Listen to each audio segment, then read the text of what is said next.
5S is a great way to organize and standardize your workplaces, boost your productivity, but it does require management attention. It is not a simple system. Hello, I'm Tom. Welcome to my channel, where we talk about continuous improvement in an industrial setting. And today's video, it is about 5S, but then specifically, it is about management's role in 5S because it is super important.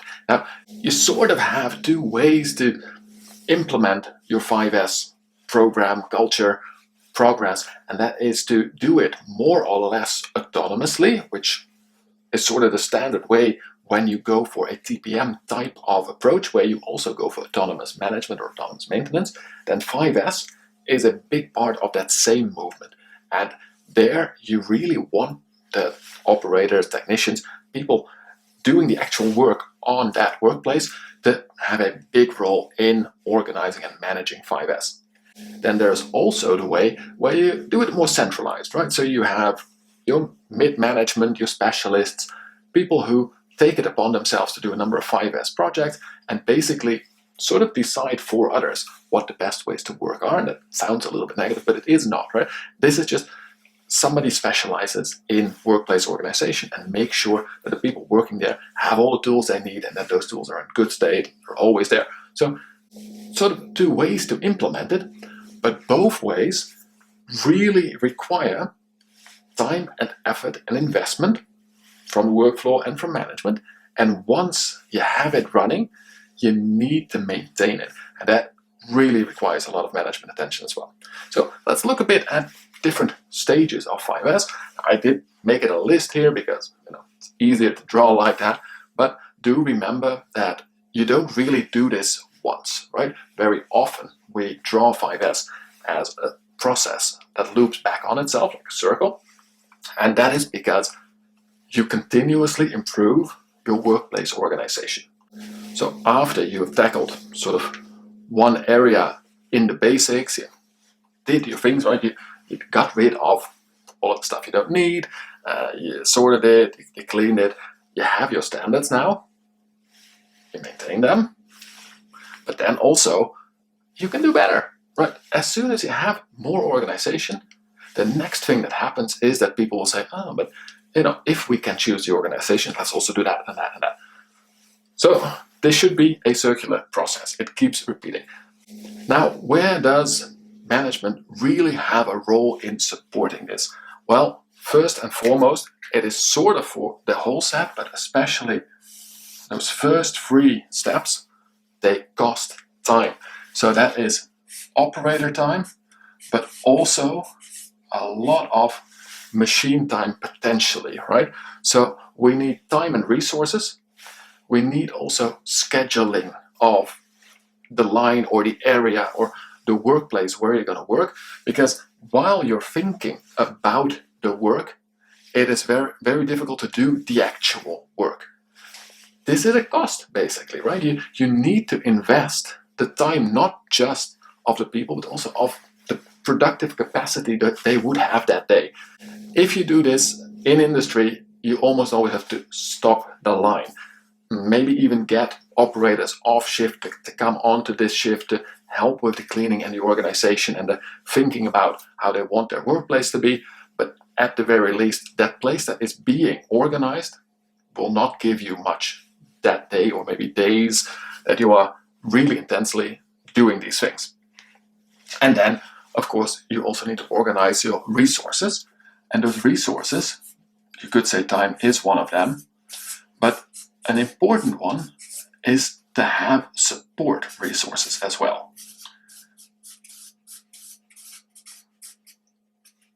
So when you ask people, especially to organize their own workplace, do realize that while those people will know their own work the best, they will probably not be the best experts you have on what is good, right? Machine-wise, how do logistics flow?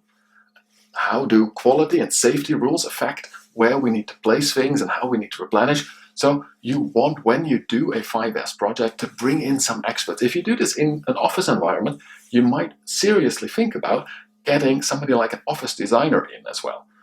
They do not only do beautification of offices, they have seen many different office layouts, and they can advise you on what are good walking routes, what are good ways to place cabinets, filing systems, the coffee corner. Well, the same thing applies in industry as well. You will have safety rules that need to be obeyed and can probably be improved if you reorganize the workplace.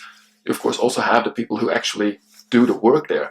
Their input is the most important, but make sure you got those support resources. And of course also, when we do especially that sorting part, then one of the things you need to do is repair, right? So any tool or item that should be in the area, but it is damaged at this moment, that in the separation phase should get repaired before you get to the sorting. Then as soon as you get to the sorting, you probably want to put lines on the floor, you want to put barriers in place, you want to have storage capacity, so things like shelving and cupboards and stuff like that. That all requires resources, and what I often see, especially in large corporations, is that purchasing those things also takes time. So you might need to sort of expedite that, right? Or maybe even go as far as to, especially for a pilot area, say, look, we'll go to a local store, a local hardware shop, so to say, to get these things. For now, even though it's not the main preferred supplier, just make sure we get it, and then we'll transfer that into our systems. See, when you are doing any pilot project, you might want to sort of step out of the regular process rules when it comes to things like purchasing, but also when it comes to exactly which materials you use. Get it going, and then when you standardize it, you make sure that you also standardize which vendors you use, which materials you use, and what is going to be used and pre-ordered for next projects. That requires time and resources. Now, what we then also get to, and I see this happening way too often in 5S stuff, when we go through the first 3 S's and then we standardize. Well, as soon as we standardize, we also need to make sure that those new standards can be easily maintained. Right? We'll get to the sustaining sort of by our own things, but the combination of this sort and standardize, it comes back in a very practical example, and that is, let's say we put a shadow board in place with cleaning tools, and I see many companies, for good reasons, right, it's a very good way to do it, put a cleaning tools board in place with colored cleaning tools for different zones of the area or for different hygiene levels, things like that, right?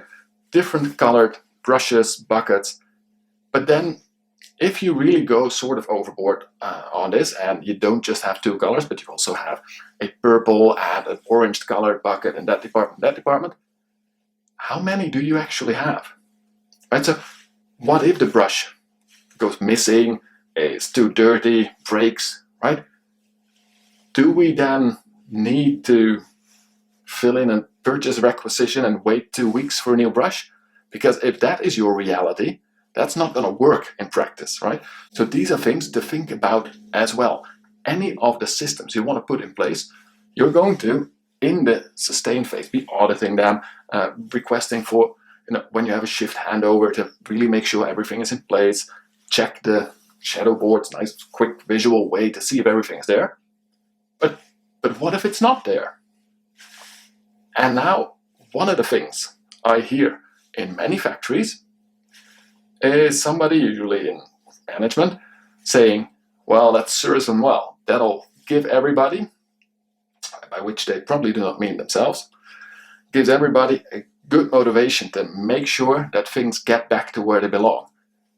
But, when the previous shift messed things up, how are you going to do it now? Or even when it really breaks, right? When there is no strange misplacement of an item, it just broke.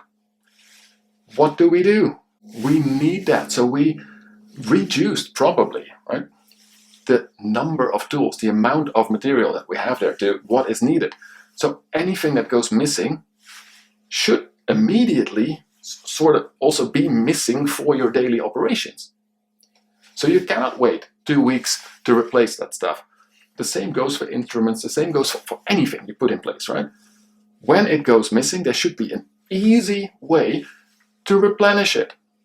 That means that you might want to put in place a bit of social awkwardness. And I would advise in most situations that, for instance, only the shift manager has the key to the storage where these things are stored. So, something like that, right? So whenever an operator or another technician specialist misses something from their workplace, they hopefully already at the shift handover tell the previous person who is about to leave, you go and replenish it right now. That is good practice.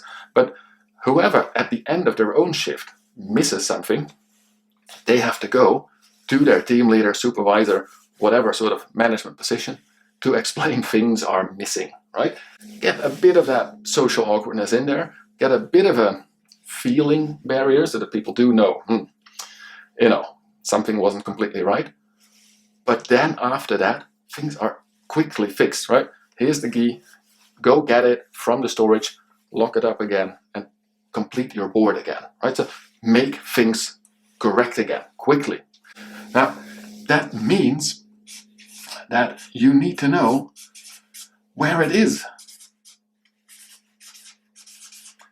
See, it's okay to be able to get it from a central storage location. Let's buy 5 extra brushes when we do this whole 5S initiative, because that'll last us for the first couple of missing brushes. But then, right, who is going to replenish the replenishments? Who is going to put in place enough materials, enough tools, so that we have a bit of a backup? Don't overdo it, but keep it easily on site. Make sure that also at night, in the weekend, we can replenish those things, because we made the system in such a way that there's a lot of stuff that we sort of have only one copy of things that we need on an hourly, daily basis. You need to be able to put those back in place, replenish any missing stuff quickly as well. That by itself needs to be managed as well. You can Kanban it, you can do it with ERP if you really like, but make sure that somebody is responsible for it, that you have a system for it, you have the contract set up, and that you can replenish anything that you put into your 5S system. A very important one that I often see being forgotten. And then with sustain. So what we say is we'll make all the boards, we put the standards there, it's very clear, we'll make some nice before and after pictures so that people see how much better it is to be in that after situation. And then there is maybe a checklist, maybe visual management. But who is going to be doing the checking of the checking, right? What you want is you want to put the sustain into your performance control.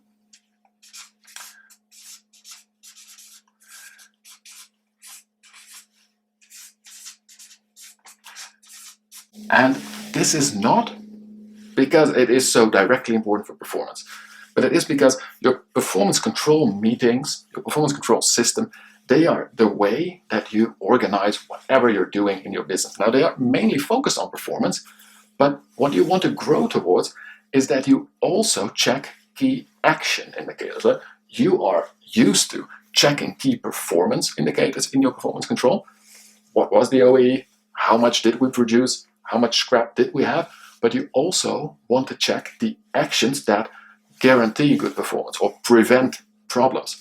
Right? So one of those key action indicators that you want to put in place is, did we check our 5S boards and are they indeed all still good? Right? Another one would be machine settings. Did we check the settings book and are we happy with the machine settings? Also, key action indicators. Those are not the actions you put out, right? Replace this by Tuesday. Those are the daily sort of actions that you keep repeating to ensure proper working conditions, to ensure proper standard maintenance.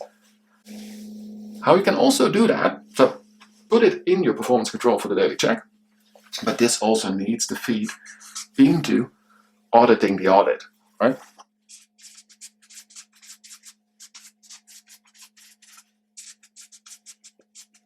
Layered process audits. You will also have heard me call them process confirmation. Depends a little bit on sort of which consultant companies you work with. No, but they are the same, right? So the idea is that you confirm whether the processes are done as we have agreed. And the layered part of this means that higher management will also come to the floor to check what happens.